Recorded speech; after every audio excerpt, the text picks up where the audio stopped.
esteemed him stricken, smitten of God, inflicted. But he was pierced for our transgressions. He was bruised for our iniquities. The chastisement for our peace was upon him, and by his stripes we are healed. All of us like sheep have gone astray. Each of us has turned to his own way, but the Lord has laid on him the iniquity, the sin of us all. He was oppressed and he was afflicted, yet he did not open his mouth. Like a lamb that is led to the slaughter, and like a sheep that is slain before shears, so he did not open his mouth.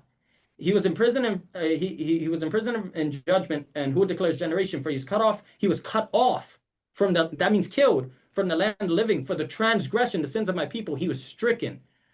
His grave was assigned with a rich man, but his grave was assigned with wicked men, but he was with a rich man in his death. But the Lord was pleased to crush him, putting him to grief if he would render himself. The guy is going to render himself as a guilt offering. This is language of a sacrifice.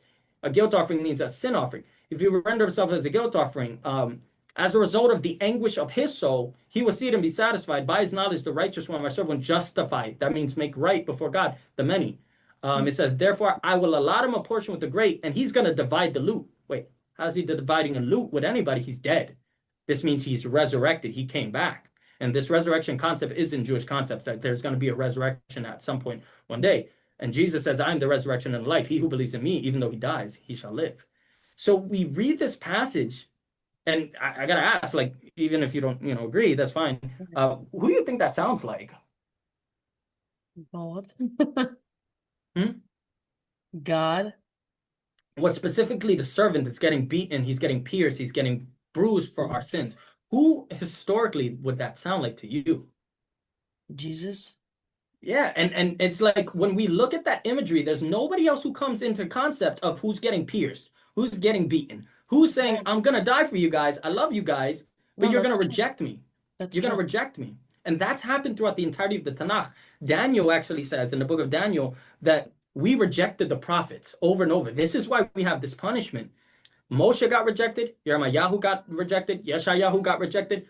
The Jewish people over and over, and that's not trying to be disrespectful, this is just what it says I in the heard. Tanakh. Yeah, no, I know.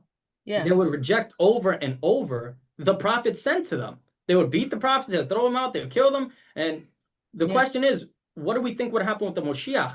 It would follow suit. They would not take him, and even Yeshayahu warns you, they're not going to take his word. They're going to kill him. Not saying, again, this is just what the chapter says. It says they will cut him off, right? There's going to be this cutoff point. Now, the Jewish people would say that this concept of Yeshayahu Nun Gima, which is Isaiah 53, is about Israel. And Israel is going to redeem Israel in some way, shape, or form. Because from chapters 40 to 55, it says, my servant Yisrael, my servant Yisrael, my servant Yisrael. So you would wonder why some Jews don't accept the concept of Isaiah 53 being about Jesus, because they keep saying my servant Yisrael, and then it says in 53, behold, my servant will prosper.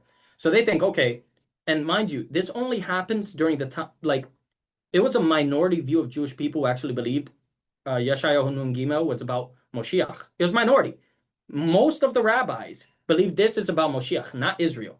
It was only at the time of Rashi, which everybody knows who Rashi is, that the polemic changes, and he's coming against Christians and saying, hey, well, no, it's about Israel, because he's living amongst Christians and they're debating back and forth, and they're like, look, this passage is clear. He's like, no, it's not clear. We're not going to believe that. And so he ends up saying, yeah, like, no, this is about Israel. And so it starts changing. The majority view changes to it being Israel. But when you look at chapter 46 and 49, why is it that we make a distinction, like the rabbis earlier made a distinction of it's called my servant Israel? Why is it we're saying it's Moshiach? Because around chapter 46 to 49, it starts distinguishing the second servant. There's a second servant